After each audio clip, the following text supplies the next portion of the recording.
नातेवाईकाने वापरला EVM unlock phone. Mangesh Pandilkar निवडणूक आयोगाच्या ऑपरेटरवर गुन्हा दाखल।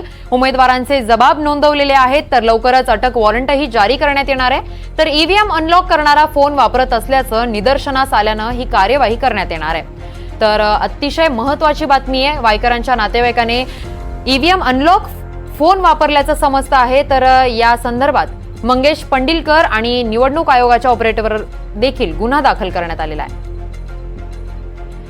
उमेदवारांचे जबाब नोंदवले गेलेले आहेत, तर लवकरच अटक वॉरंट देखील जारी करण्यात येणार असल्याची माहिती समोर आलेली आहे। तर ईव्हीएम अनलॉक करणारा फोन वापरत असल्याचं निदर्शनास आल्यानं ही कारवाई करण्यात आलेली आहे।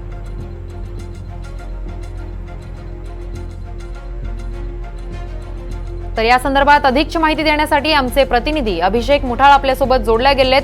अभिषेक, अतिशय महत्त्वाची आणि धक्कादायक प्रकारची एक बातमी समोर आलेली आहे की वायकरांच्या नातेवाईकाने ईव्हीएम अनलॉक फोन वापरलेला आहे। तर या संदर्भात मंगेश पंडिलकर आणि निवडणूक आयोगाच्या ऑपरेटरवर देखील गुन्हा दाखल झालेला आहे। काय अधिकची माहिती आहे? यामध्ये बघायचं तर निवडणूक जे एकूणच बूथ असतात किंवा मग जे पोलिंग स्टेशन आहेत किंवा जिथं मतमोजणी सुरू असते तिथं कडक निर्बंध आपल्याला या संदर्भात पाहायले मिळत असतात। मोबाईल असेल किंवा इतर वस्तू असेल हे देखील आतमध्ये जाण्यासाठी परवानगी नसते। इलेक्ट्रॉनिक्स कोणतंही उपकरण हे आतमध्ये आपण घेऊन जाऊ शकत नाही आणि अशातच हा मोबाईल जो आहे तो वापरण्यात आलेला आहे।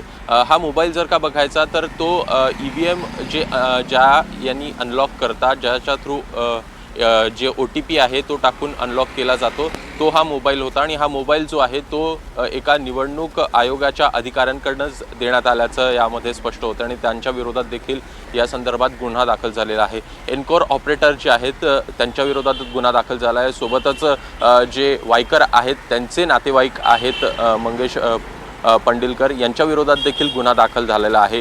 CRPC 41A अंतर्गत हा गुन्हा दाखल झालेला आहे। एकूण यामध्ये जर का बघायचं तर फक्त 48 मतांनी वायकर यांचा विजय झाल्याचं आपल्याला पाहायला मिळालेलं होतं। एकूणच त्यावेळी मोठा वाद जो आहे तो झालेला आपण पाहिलं होतं।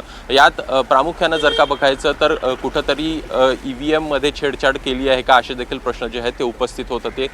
यात प्रमुख जर का पाहायचं तर तिकडे अमोल कीर्तिकर यांच्याकडनं देखील एक आक्षेप आहे तो घेण्यात आलेला होता, ज्यामध्ये CCTV ची तपासणी त्यांच्याकडनं सांगण्यात आलेली आहे। मात्र हा जर का गुन्हा पाहायचा, हा गुन्हा एका इंडिपेंडंट उमेदवाराकडनं उल्लेख केला गेलेला आहे आणि त्यांच्याकडनं या संदर्भात आक्षेप घेण्यात आलेले होते आणि त्यानंतर हा गुन्हा दाखल केलेला आहे। त्यामुळे एकूणच मोठ्या प्रमाणात वाद जो आहे तो या वायव्य मुंबई संदर्भात आपल्याला आता होताना पाहायला मिळतो आणि एकूणच जर का तपासासाठी हे दोघेही हजर नाही झाले तर त्यांच्या विरोधात अटक वॉरंट देखील जारी होताना आपल्याला पाहायला मिळू शकेल। त्यामुळे एकूण मोठा वाद जो आहे तो आता होताना पाहायला मिळतो आणि नेमकं पुढे काय होतं हे बघणं देखील महत्त्वाचं असेल। अगदीच धन्यवाद अभिषेक, तुम्ही दिलेल्या या सविस्तर माहितीसाठी।